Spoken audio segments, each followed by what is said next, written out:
Welcome to Honoring the Journey. I'm Leslie Niece, your host, and today we're going to honor the journey of someone really, really special. Actually, to me, he probably doesn't even realize. He is Stephen Knight, and you might know him as Knightopia on the internet. You might follow him, who knows? He's very into social justice, and I've been following Stephen even when I was a conservative Christian evangelical in ministry, because I followed him as a communications director for a missionary organization back in 2009. And he was the one who had the job before me and he left. And so I was like, oh, I'm going to follow him because maybe he can help me do this job because I was terrified. And it was a big job. And so I would follow him and I realized, wow, he's really going through so like he was starting to come out, I think, of is that right, Stephen? You were coming That out of was it. it. Yeah, That yeah, that yeah. was that was a big point in my journey for sure. Yeah. So it was just really interesting to me to see him really leaning into the way Jesus actually lived and not the way we were taught to believe the way he lived. Mhm, And so now he is all over the internet. He's very outspoken about social justice issues. He's a communications director at Just Leadership USA, co-founder and a board member at Transform Network, and very active. I love it. It's like your passion is social justice. So I could not wait, number one, to get you on just to be able to talk to you in person because I've been following you for so long. But I also really, really want to hear your journey because I bet it's interesting. it has been pretty interesting. Yes, Yeah. yes, and I've been really looking forward to this conversation since you reached out, Leslie, so I'm glad to be Oh, here. yay. I'm so glad. This is going to be a lot of fun. I've been looking forward to it too. And, just kind of looking into some of the things that you are passionate about. And it's inspiring. There's a lot of people, I think, especially when I was in my conservative area, who were social justice is taking the place of Jesus, and like Mhm. you shouldn't be so concerned. And I'm like, wait a minute, isn't that what he did? I don't know. So what you're doing makes sense to me. I think it's pretty awesome. And I can't wait to hear more about it. But before we dive into that, Stephen, I am very passionate about getting to know my guests on more of a personal level, a little bit about your childhood, how you were brought up. If you could maybe give me an idea of like a core memory that you have from your childhood that sort of formed or had an impact on how you turned out as an adult today? Yeah, yeah, that's such a great question. I grew up in a conservative evangelical home, Mm. um, in the suburbs of Minneapolis. My parents had met in college through a college ministry, the Navigators Uh-huh. Evangelical College Ministry, and we went to church every Sunday. I went to youth group every Wednesday night. Me and my brother, we were typical. Every time the doors were open, we were there kind of thing. My parents hosted Bible studies, vacation Bible school in the summer as kids, like the whole 9, we did it. And I think, yeah, the one of the rock star people in our church, our little, Baptist church, was a guy that worked for the Billy Graham organization, and that was my parents' dream that I would, grow up and be a good That's evangelical and work for Billy every Graham. Christian parent's dream, yeah. And I did that. I went to work for Billy Graham, and we'll get to that Nice. hopefully. I Yeah, yeah, really will. definitely. But, because that was right before I went to work for that mission organization. Um, but yeah, like, for me, the core memories are probably just Bible verses and scriptures that were instilled in me, that I memorized growing up, that I studied, and that just got into me, Mm. and were sort of guideposts and guiding lights for me, as one of them says, like a light unto my path, that sort of thing. And even through deconstruction and reconstruction of my faith, like those scriptures are still in me and with me and guiding me every day. So I think there are certain scriptures that I can't let go of because they speak life into my heart and into my mind, into my spirit. And so I do believe there is something to scripture. I just think we have twisted it. I think we have a very loose translation in the English language of what these words actually meant, who they were meant for. All of that just gets a little murky. Yeah, and I think the whole deconstruction thing gets a bad rap because one of the criticisms is you don't love scripture, you don't trust the Right. Bible, or, it's like, and that's actually not true about who we No, are in our faith. So, not at anyway, all. easily debunked. We can debunk that one Yeah, yeah. right off. It's done. It's over. Yeah. Nobody's gonna ever think that again now, Stephen. Thank you. Perfect. Done. Okay, what other things can we debunk in just one episode? No, it's so true though. Like it really does, I think, get a bad rap. I feel closer to God now. I feel Mm, more free and more alive now than I have ever felt. And then they would say, well, it's not about feelings. So I know exactly what the arguments are. But anyway, right. I digress. This is not about my journey. Let's talk about you a little bit. So, you Yeah, grew up in Minneapolis and your parents were very evangelical, it sounds, very yeah. much into Billy Graham, had their hopes and dreams for you. Did you have siblings or what was that One like? older brother. Yeah, one older Okay. brother, so, yep. So they had you guys like they had the way pathed out for you. And what did it look like? How did you end up sort of breaking away from the tradition and sort of leaning into more deconstruction for a while?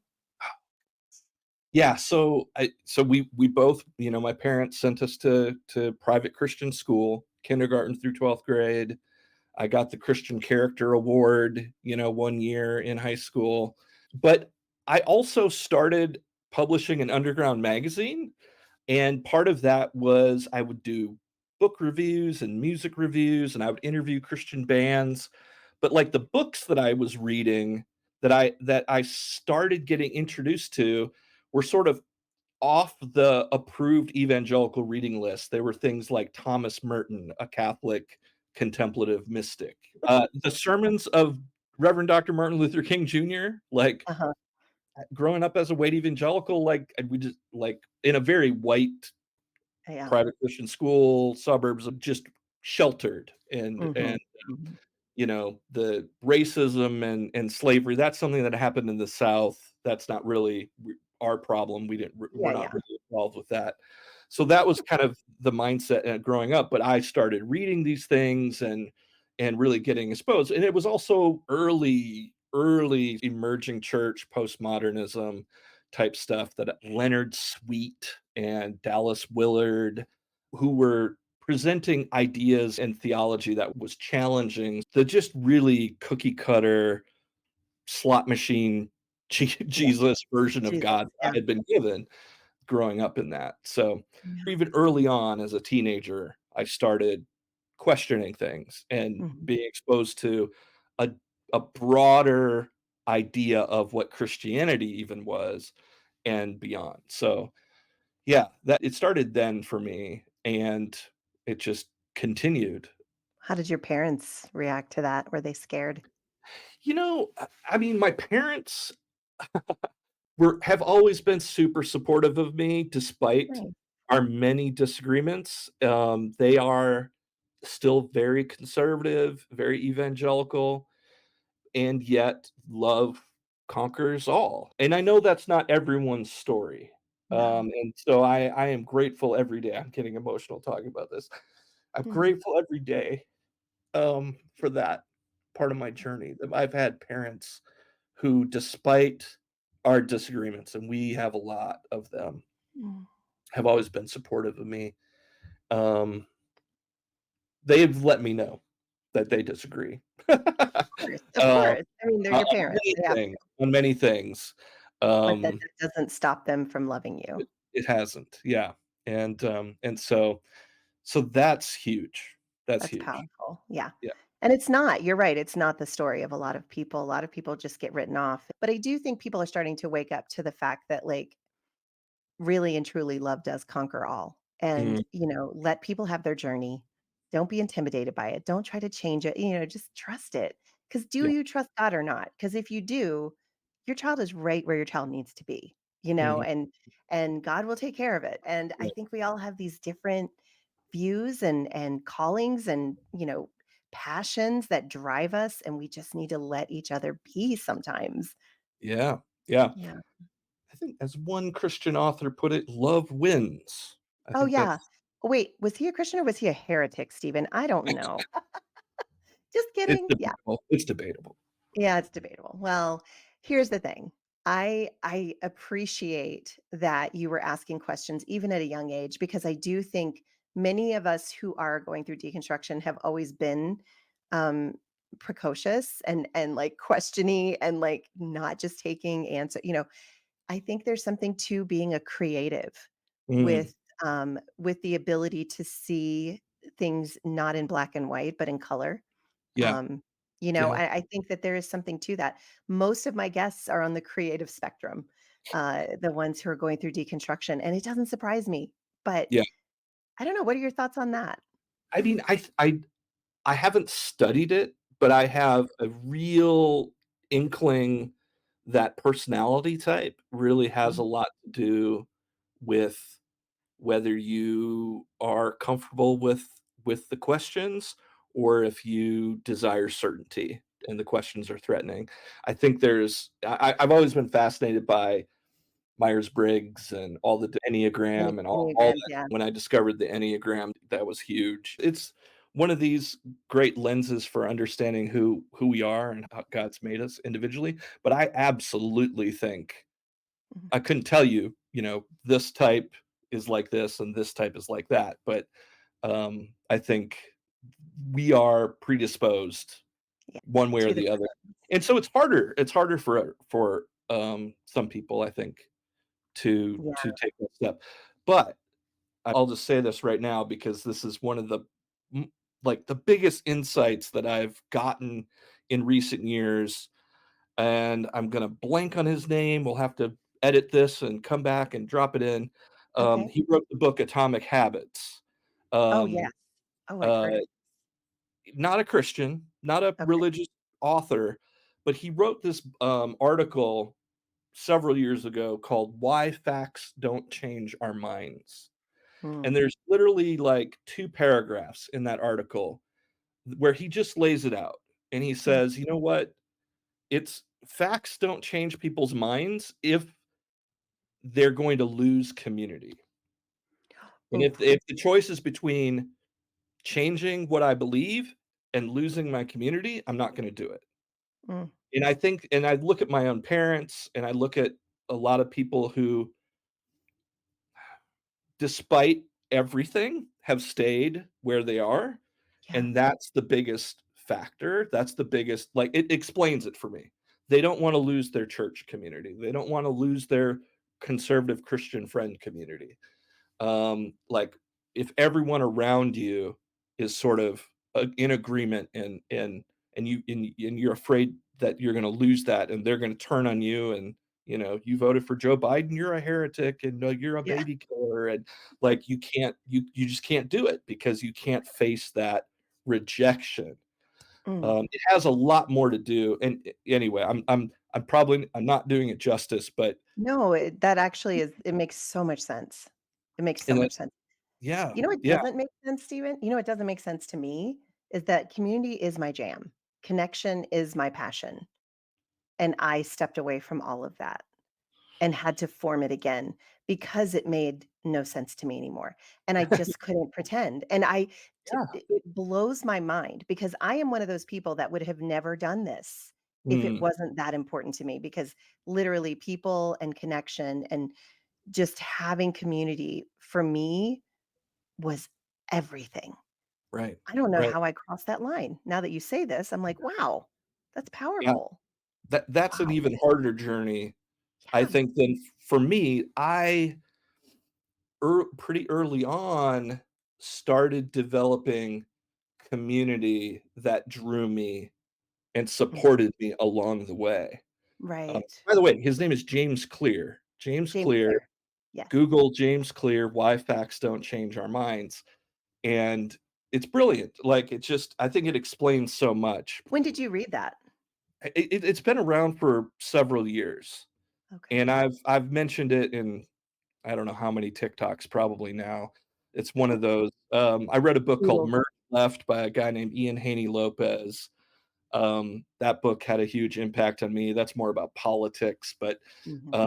but that I mean, it's essentially a blog post. It's just Mhm. on his website, and, I came across it, and I was just like, you know? Oh, I'm gonna read this. I'm gonna read it because I do love I don't know. I love hearing new perspectives. I mean, like, I because I'm in communications and I have been for so long, and so are you. I think that we want to communicate. And sometimes, you hear things that are new and different. And as a believer and as a evangelical, in the Bible Belt, I wasn't allowed to Yeah, listen. Like even the book we spoke of earlier, Love Wins.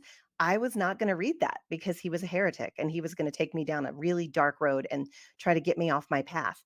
And now that I'm not living in fear anymore, I listen and I take what I want from different journeys and different stories. And yeah, I don't, if things don't align with who I am and what I believe, I don't need to believe it. I don't know right. why we were so afraid. Yeah. We're talking about Rob Bell. Oh yeah. Okay. Oh yeah. That's him. Man, would I love to have him on. So if you know him, Steven, yeah. No, he's so fun. He's one of those guys who I know Brian McLaren. Brian is a great friend and has been a great mentor to me, even while I Mhm. was working at said mission organization. Yeah. That's a whole, I don't know if we wanna get into all that on this, but, Sure. that's a very funny, part of the story. Brian and Rob are good friends, and I always tried to get Brian to connect me with Rob, and it just never Mhm. happened, but He's very evasive. I get it. He's probably got a lot of people after him, but here's the yeah. thing. I just remember finding Rob when we did the Numa videos. Mhm. Oh, And yeah. so when he came out with that video talking about his book Love Wins, I, like, couldn't breathe. I was like, "Are Mm. we even allowed to ask questions like that? Can we even think?" So I just, like, wrote him off at that moment. And then when Very I well, started Rob Bell. deconstructing Yeah, yeah. When I yeah, started deconstructing, I'm like, "You know what? I think I'm just gonna listen to this book and just see what happens." And I was like, "Oh, yeah. That's everything I've been thinking." And it wasn't like he was teaching me anything. He was just affirming what I was already yeah, feeling in my own heart. So it wasn't like, "Oh, now I'm following Rob Bell instead of Jesus." It wasn't like that at all, yeah, yeah. which is, of course, what we all get accused of. Isn't that hilarious? But Right. It's kinda like the perfect segue into talking about Brian McLaren and yes. the mission organization, but, like, in order to get there, I think I have, quickly just Yes. connect the dots from Underground Magazine, Emerging Church. I went to work for the Billy Graham organization in 2000 when it was still based in Minneapolis, Oh, wow. and in 2003 got relocated to North Carolina. Franklin Graham really took over the organization at that point and Mhm. with an iron fist. Mhm. Billy was still around, but he was on the way out. Yes. And Franklin was not his father. And I was headed in one direction, and Franklin was going to the far right. Right, yeah. And I remember some of the speakers he would have come in and speak at chapels to the staff where, after the tsunami in Asia that killed all those people, he had a pastor come in who said, "Oh, that was because of the homosexuality. That Oh was my word. God's judgment on homosexuality that all those, hundreds and thousands of people died." Because we know the heart of God. And I literally got up and walked out. That Oh was my that was one goodness. of the that was one of the, I was like, Mm-mm. not my God, not my Christianity, like, this is and I remember getting into to debates with my coworkers at Billy Graham about, like, biblical inerrancy and things like that, Yeah. I was reading all the emerging church stuff and postmodernism and I was just like I was deconstructing and letting go of a lot of that stuff While working for Billy Graham. while working for Billy Graham. Yeah, Yeah, yeah. yeah. Okay. And I was eventually I worked my way up to being the head of the internet division for Mm. for Billy Graham. Wow. And then I couldn't do it anymore. I couldn't work for Franklin Graham, and, like, I had to be in meetings with the guy, and he was just not a good person, like, just, Yeah. like, one of the scariest people, honestly, I've ever encountered, like, not trying to demonize him by any No. means, but just, yikes, get me out of here. Yeah. So, um so I the opportunity to work for that mission organization came up and I took it. Nice. Um, and it was a big I'll be honest, it was a big salary drop. But that was a great organization, and I loved working with that organization. Yeah. Um, but it was 2008, 2007, 2008. Obama was running for president, and I had decided to support Barack Obama for president. I had a bumper sticker on my car, and I had Uh-oh. one particular coworker who decided that was the signal that I was not a conservative evangelical, not conservative enough, and he went on a witch hunt.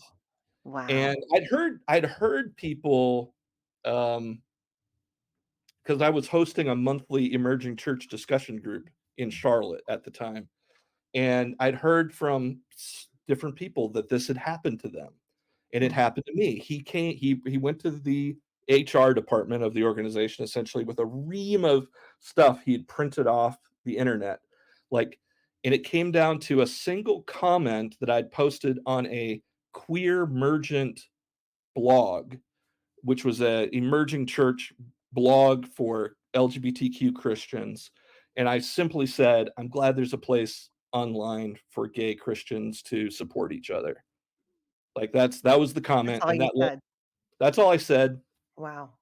and, like, my views on that particular issue had been changing, but I hadn't landed the plane, and Mhm. so that organization, that accusation, because I was a spokesperson for the organization, they needed to know, Yeah. can we trust you to toe the toe the line?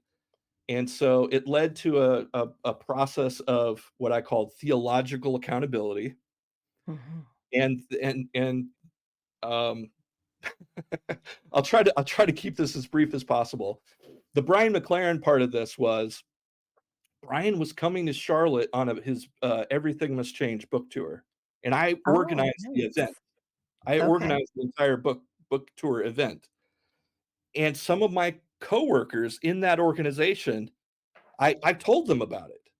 The international director of the organization came to the conference. It ended up being like a 2-day conference thing with Brian McLaren and all these other people, and, and they said, "Can you get us a meeting with Brian McLaren? We'd like to talk to him." And so it was the Friday, Saturday conference, and then Sunday morning, we had, a meeting at Cracker Barrel by the airport in Charlotte, Mhm. where I know that Cracker Barrel. all of these guys from Yeah. that mission organization, both the international office and the US office, because 'cause they're right next to each other Mhm. across the Mhm. border, but, North and South Carolina, but, Yeah. they're very Mhm. close together, and they came, and they peppered Brian McLaren with questions over pancakes for, like, 2 hours, and at the end of it, they were like, "We don't agree, but he's such a sweet guy. He's a very nice man." He You know? really is so You know? nice. What a good he's a good guy. Yeah, yeah. Literally 3 months later, this coworker makes these accusations against me, and it ends up that one of the one of the charges against me was that I was friends with Brian McLaren, and I was like, "Well, you met Wait, him. You what? talked to him. Like, you didn't have a problem 3 months ago, but now you have a problem." And literally, I had to write essay answers to questions, Leslie. One of the Oh my questions word. was, "Name one thing that Brian McLaren believes that you disagree with him about." They just needed one. That yeah, You're like, "None. I don't have any." I was like, I don't even know that Brian McLaren knows what he believes about everything, and and I'm not him, like, how do I know what Brian McLaren believes about everything? And I Yeah. made up some answer, like, if Brian McLaren thinks this about that, then I would probably disagree with him on that. Like, I Mhm. don't even remember what the answer was, but I had to come up with something. But in the Wow. meantime, I was on the phone talking to Brian, and I was telling him, like, "This is what's happening." And Brian was probably the first person who said to me, "You're gonna have to resign. You're Yeah. probably gonna have to walk away from that." Yeah, they're scared. I mean, that is a fear reaction. Yeah, And I get it. I mean, 100%. if Yeah, hell is on the line the way that we were taught, you have to react that way. Like, literally. Like, I get why they feel that way. I yeah, don't feel that way yeah, anymore, but I get it. I get it. yeah. And you probably Uh, did too. yeah, yeah. Mm. I don't know that I've actually ever really talked about all of this on a podcast, but, the international director, he had been the Mhm. UK director, he was Scottish. Lovely man, loved him, loved working with him. He would come into my office and shut the door, and he would just cry, and he would just be like, Oh, "If this organization was based anywhere else in the world, yeah. we could disagree and still work together, but in the United States, Mhm. there's so much fear," and it was about losing funding. It was about losing the support of people in churches It's for their always about that, Stephen. and, It's always 100%, 100%, and that's what it was, and he knew it, and he was, admitting that, and yet he felt, kinda wow. helpless about the situation, and, to their credit, they didn't have to give me any kind of severance, but they did, Yeah. Oh, that's and nice. that was the best decision of my life, Leslie, Mm. to walk away from, like, what was a great job and a great organization, and I loved the work that we were doing, but I couldn't be completely who I was until I Yeah. left, and once I left, I was free to Mhm. say what I really thought and ask all the questions and just be honest and 100%. percent. Yeah. And that was 2009. Wow. And I was in conversation with a group of people. We started a thing called Transform Network, Mhm. out of that's still around today, and originally was about forming new missional emerging types of churches, um, and has gotten more into social justice and contemplative activism and things like that over the years. But um, yeah, I haven't looked back. Like Yeah. there was a time where I was like, can I still call myself evangelical? And then I went to I got to know Reverend Dr. William J. Barber II, Mhm. and he calls himself an evangelical, and so he helped me, sort of reclaim we Yeah. exist. It's a real thing. Yeah. I'm not gonna I'm not gonna let go of that, and let the other side win. Mhm. Sort Mhm. of thing. Wow. Well, right around that time is when I applied for that job, for your job, the job that you left from the Yeah. mission organization. And I started it. And I want you to know those people were lovely. They didn't have a bad thing to say about you. All of them were very, very like they missed you. I could tell tears would well up. I mean, it was really sweet. And I also felt like, oh my gosh, I'm never gonna be able to fill those shoes. Like I'm a radio person. I don't even know what I'm doing. Like it was so crazy and then I started getting health issues that were actually remnants from when I was on Survivor, in Mm. 2007. I had this MRSA infection that I could not get rid of, so they put me on IV antibiotics, Wow. and then I went into this, like, horrifying reaction, like, cigarette or it looked like cigar burns all over my body. Ended up in the hospital for a week, like, and then I had to have surgery. It was like all these things were happening. It was like the universe, God, what it was saying, this is not where you're supposed to be, Leslie. And Mhm. so I ended up having to leave. I think I was only there like maybe 8 months, maybe 6 even. But it was interesting because you came from the Billy Graham organization to that organization. And I went from that organization to the Billy Graham organization. I started working in their Christian radio station once I was healed up and feeling better, like in 2010. Yeah. So it's just so funny how our lives intersected and like we never really got to really connect. So this Yeah. podcast is like so it's filling my heart right now, just hearing your perspective and the things that you've been through and knowing the people in your life that that you went through this with. I get how hard that was. You know, Yeah. uh, when I Yeah. left, it wasn't on terms like the way you did, but, more just like, "I can't stay healthy. I don't know how I can do this job. Mhm. I need to focus on my health." Yeah. But with you leaving like that, I know that had to be really hard, but Yeah. also Yeah. freeing, like you said. And like, I'll just be completely honest, like,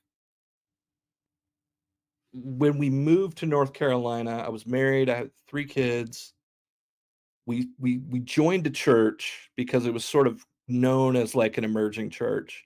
Mhm. Got super involved and then super burned out. Like my wife and I at the time were involved in the arts ministry of the church and helping plan the worship services. And like I would find myself driving home from church every Sunday, like angry and complaining, like, oh, this didn't this, we should have done this. And I was like, what am I doing? I'm working all week long and then I'm working on church and then stressing out and I had to leave, Yeah. and I remember if anyone's watching this and listening to this, like this may be your experience too. Like I Mhm. went out to lunch with the pastor and I said, I'm gonna leave. Like we're gonna stop going. And it, I don't remember exactly what he said to me, but it was pretty much like, okay, good luck. Like who cares? Like We got lots and of people no we can one trust. and no one from the church reached out to us and was like, "Hey, where'd you It's guys my go?" story too. Yeah, You mine went from too. being super involved to not being here anymore. And Mhm. you think people might care and you think people would reach out and then they don't. So I was out of church for a while and that was a good honestly, it was painful in some ways and necessary in a lot of ways. I had to Yeah. detox from church. Mhm. Um, I and get that. also in that process, I was hosting this monthly, we called it Emerging Church Discussion Group. We'd get together at a coffee house in Charlotte and we would talk about theology and books, and we'd have Mhm. special guests come in and talk to us and different things like that. But my primary conversation partner about all this stuff was my wife. And Mm. we ended up in different places. Like I was sort of deconstructing and reconstructing my faith, and, I felt like she was sort of letting go of everything, and Mhm. so it got to we got to a place where I was still interested in faith, and she was not, Yeah. and that was, one of the things that led to our marriage ending. Oh, And this stuff can be hard, and it yeah. can lead to the ending of marriages and important relationships, and that's a part of it too.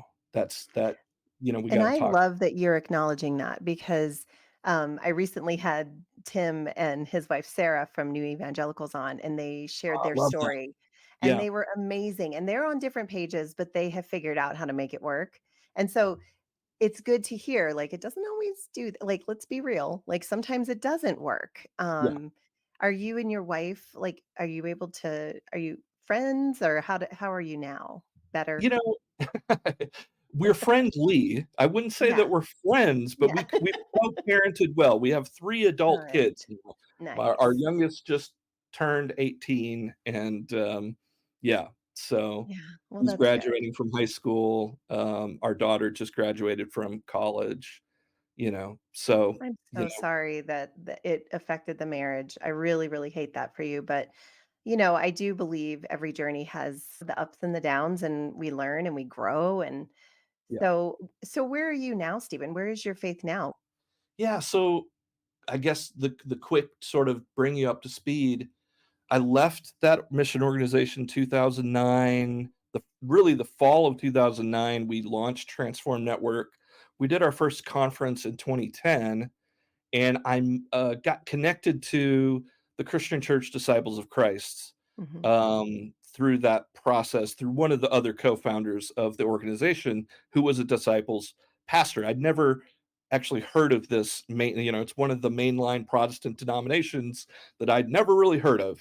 Yeah, Very, small. If you've heard of the United Church of Christ, UCC, kissing cousins to the UCC, the Disciples of gotcha. Christ. And so they actually were interested in doing sort of emerging missional church type stuff.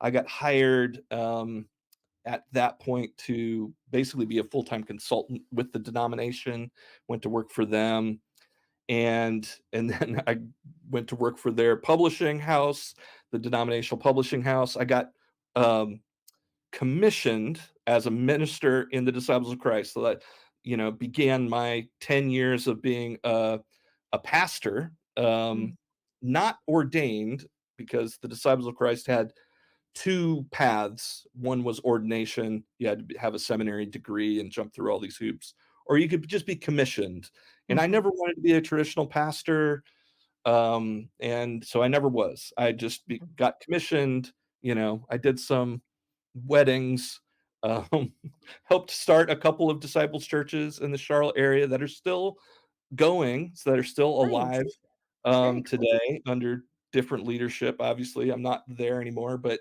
and there's good and bad, painful Yeah, things about those stories as well, I'm sure. and for the first time in my life, um, I in there, just real quick, I went from the publishing company related to the denomination to working we published Reverend Barber's first book called Forward Together, got to know him through that process and the social justice work that he's was doing, Mhm. and, you know, um, I got fired from that job because I was the director of sales, marketing and sales.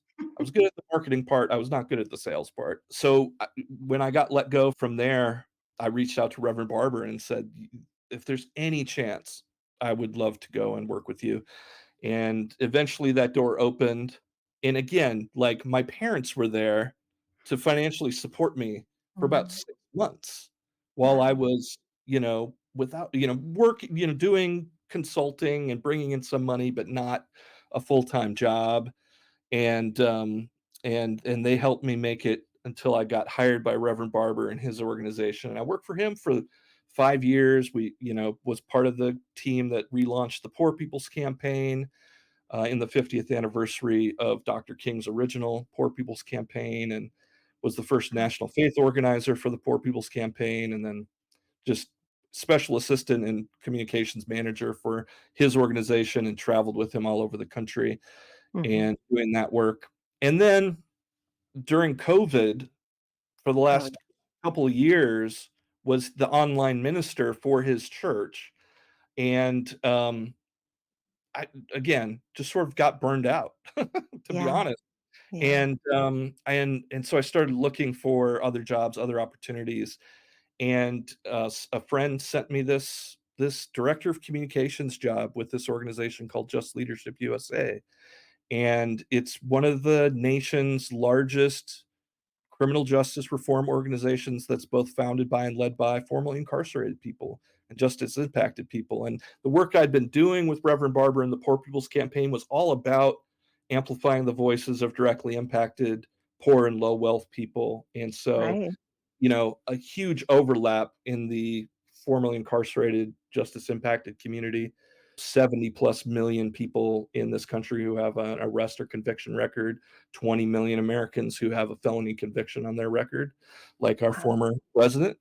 And, yeah, so I've been working with Just Leadership USA for the last couple of years. First time I haven't been in ministry, the first time I haven't been working for a faith-based organization, and I love it. I love it. I Are actually have my you going to church still, I or s am not. I you're am not? not. So you're a But heathen like me. Okay. and I think about it. I think about Yeah, it, and me I too. still Me too. um, I have great friends who are still in church ministry, and I'll tell you honestly, for the past several years, I've been a part of a Friday morning men's group that usually meets online. We started meeting during COVID outdoors in, like, a park, um, but then it mostly has been via Zoom, and I Mhm. meet with these guys every Friday morning or just about every Friday morning, and, a couple of them are pastors or, I think we would all say we're people of faith, I think. Trying to think. Mhm. Yeah, and that's been So my you have community. community. Yeah, the Yeah, community is the biggest part for mhm, me. yeah, There are churches I'm like, "Okay, I'd really like to try that church," and then I look at the statement of faith and I have, like, this trigger moment of, "Oh, yikes. Nope, can't do that." yeah, And I'm like, "One day, maybe I'll find something. I don't know. We'll see." yeah. This is actually a really I hadn't planned to talk about this, but people listening should check this out and look into Okay. this. So my friends Gareth Higgins and Brian Ammons they started a thing called the Porch Magazine, theporchmagazine.com. If you go on that website, there's a section on there called Porch Circles, and that's essentially what this Friday morning group is, and anybody can do this. Oh, Anybody can wow. do this. Gareth is from Northern Ireland and is friends with Padraig O'Tuma, if you're familiar with Padraig, and Mhm. he's a poet, he's, uh, on NPR, on Being. Anyway, he wrote this little prayer book, and that's what we use, and it's essentially an Ignatian Examen, where we have we ask a series of questions, and it's just a check-in, but it's and anybody could do it, and you can do it without the religious, spiritual, Christian part of it too, just by asking these 4 questions. Is it 4 or 5? Anyway, 4 or 5 questions. Interesting, though. That's so And cool. and it's been life-changing for me, Mhm. honestly. It has been the community that I needed to keep going. In this season. Yeah, Yeah, that's great. yeah, That's so great. yeah. Well, and Stephen, you have something coming up in July. You're gonna be at the Wild Goose Festival, and you're gonna be what are you Yes. doing? You're doing something fun there. Yeah. I I think it'll be fun. I'm Yeah. actually, moderating a panel discussion on ending mass incarceration and what people of faith can Nice. do to get involved, and I'm excited to have a few of my formerly incarcerated, justice-impacted colleagues, sharing Yeah, their stories and talking about criminal justice reform. It's related to the work that I'm getting to do now, but that's if you've awesome. never been to the Wild Goose Festival, it's here in North Carolina. It used to be here in the Asheville area. I live in Asheville. It's just north of Charlotte now. It's about an hour north of Charlotte in a place called Union Grove or Harmony, North Carolina. Wildgoosefestival.org. I've been involved with the festival since it began, since before it began. How Um, long has it been around? it started, I want to say it started in 2011 was the Oh, first year. wow. Um, Okay. it was either 2010 or 2011. I have heard of And it. I just heard of it this year. My friend yeah, Keith Giles was talking about it, so yeah, yeah, that's cool. and it's here in North Carolina. People come from all over, and Tell so me a many little great. bit about what you guys do there. What is the Yeah, purpose yeah. and all that? So it's the tagline has sort of been the intersection of art, music, faith, and justice. So it's Hmm, always been sort of there's there's always great music, but the emphasis has mostly been on the speakers. And so mhm. you have, I think John Pavlovitz is going to be there again this year. Flamey Grant is going to be performing if Oh, you're wow. familiar with Flamey. Oh, yeah. So great, there's always been great music, but also a lot of great speakers, and then panel discussions, just like conversations, food, beer and hymns. Um, Nice. if you've never done beer and hymns, like that's a whole experience. They do That's it a whole experience. it is, it is. It's so good. That's so So fun. yeah, yeah, Well, it's good. Wild Well, Goose. I'll put a link in the show notes, so if people wanna check it out. I've actually thought about it, and then I thought, North Carolina in the middle of summer.